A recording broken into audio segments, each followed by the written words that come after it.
Pero ng kabayan, ako'y kabababa lang sa service. Ako'y pupunta ron sa bus station papuntang Abu Dhabi City.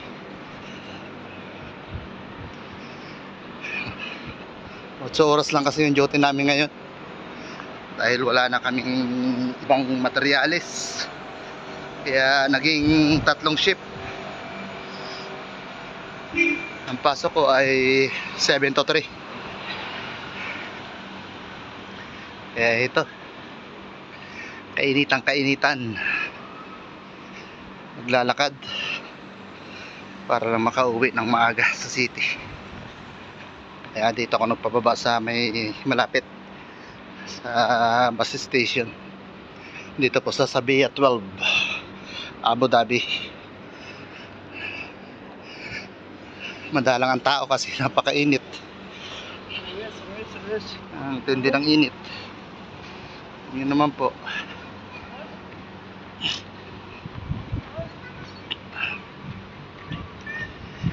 Hey.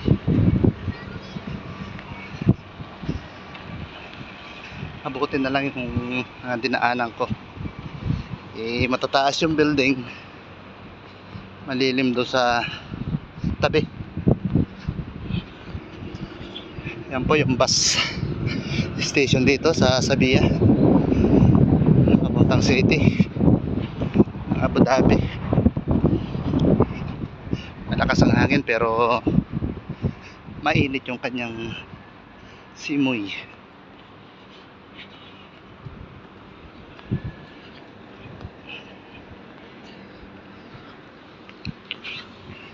Madalang ang mga naglalakad-lakad ngayon, yung mga uuwi lang siguro ang mga nakikita rito ngayon, papasok sa trabaho kasi alas 3 oras ng kanilang pagsasala. Mga kapatid natin, mga Muslim. Ito po yung bus station dito. Meron din po ditong bus na papunta sa Dubai, yung kulay pula na bus.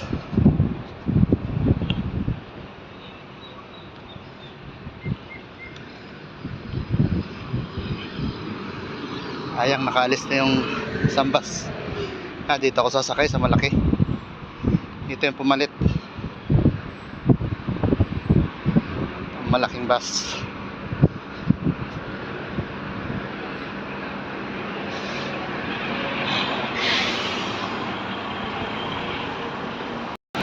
Loob ng bus,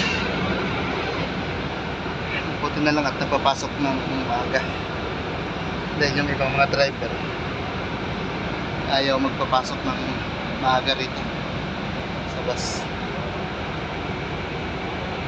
Lumipat ako ng pisto dahil po sa kaliwa, mamaya may ulit doon pagpapunta sa city dahil yung sikat ang araw. Dito po sa kaliwa, umalis pa yung driver. Every 15 minutes po itong bus ay umalis. Buti na lang at ito yung aking makutan dito, itong malaki. Meron din po biyaya rito na maliit na bus, aalis lang ako. Tulad ng bus na yan sa labas, dito yan.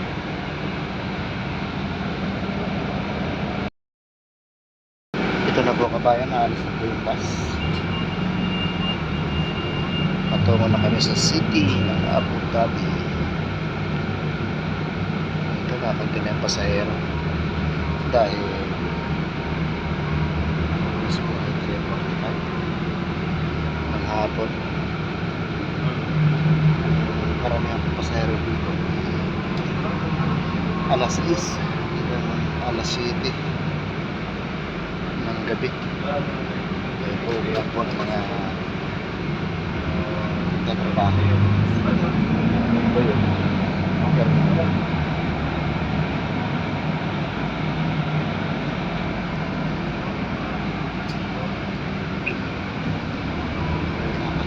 pasahero sa mga bus.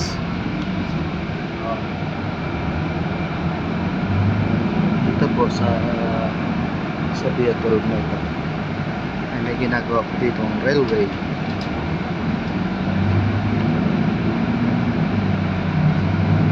Yan po ay umpisa na po nila. Dadaanan ng train. Yung pong train po na yun ay galing Dubai punta rito sa Abu Dhabi.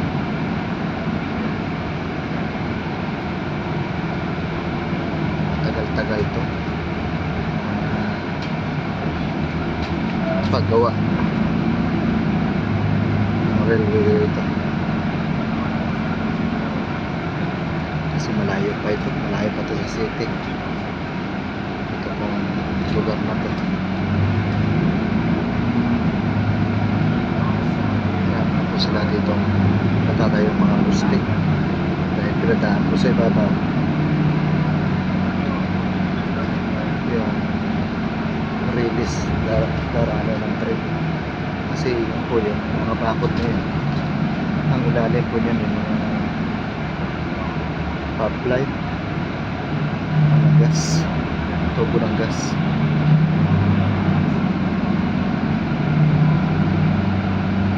Pipeline.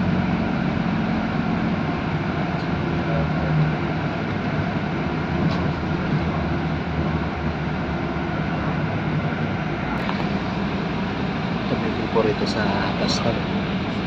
Ganito po itong mga bus dito sa Budani.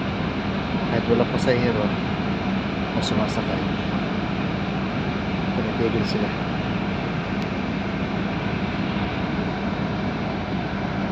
Kasi po itong bus na ito ay naka-GPS, computerized. Alam doon sa kanilang istasyon kung tumakan sa bus stop ko ito.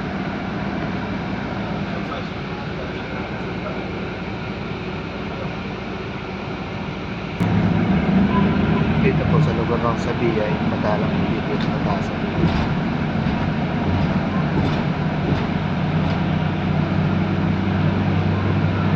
Ayan.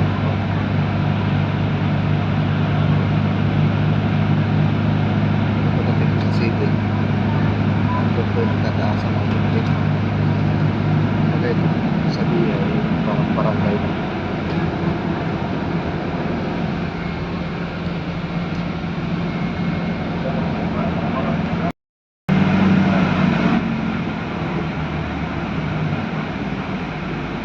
Another bus stop, pero wala pang pasahero sa bakay. Kaya sinara ulit ang driver ng tutuan. Alas namin. Nandito po katindyang init ang kawawa dito ngayon. Tao tatrabaho nito sa highway, sa mga kalsada, mga building. Dahil hindi po naman katulad po kahapon.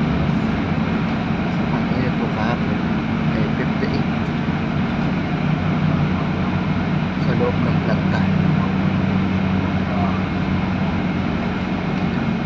Lalo na dito sa labas, nagtatrabaho dito sa labas. Kaya karamihan dito nagtatrabaho may iba ng kulay. May kulay tao. Nag-umikro na. Ano pa sa'yo na kasi? Babae. Babae.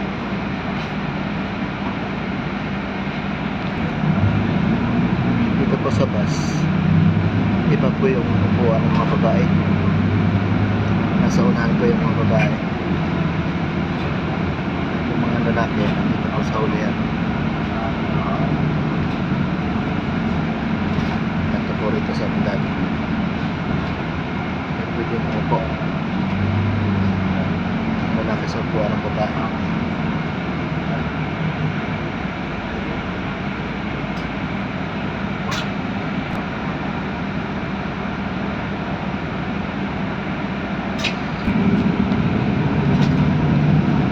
sa Abu Dhabi. Mula po rito, talim ng mga palay. Pero napakayaman nila. Mayaman sila sa langis.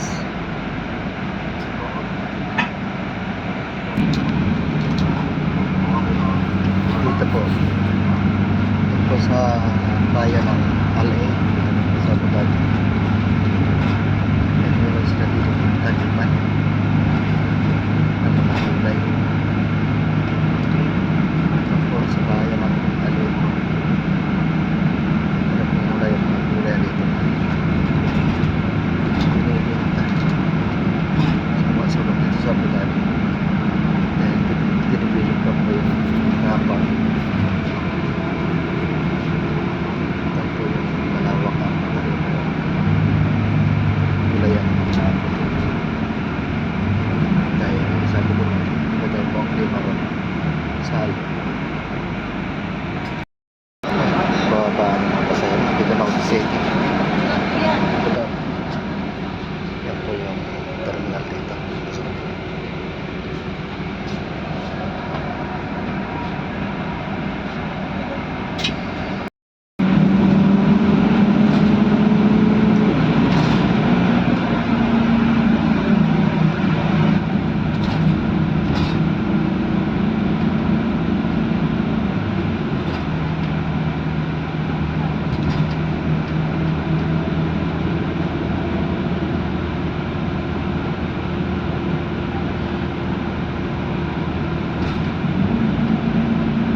Kabayan, kababa ko lang ng bus. Malapit lang dito sa terminal yung aming natuluyan. Para po kabayan, hanggang dito na lang po. Salamat.